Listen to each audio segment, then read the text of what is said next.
తెలుసు, కథ అని తెలుసు, కథలన్నీ కంచికే చేరునని తెలుసు.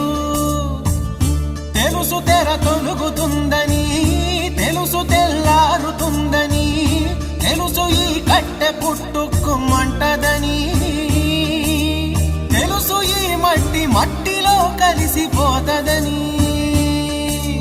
ఇన్ని తెలిసి ఇరకాటంలో పడిపోతావు ఎందుకని? మాయ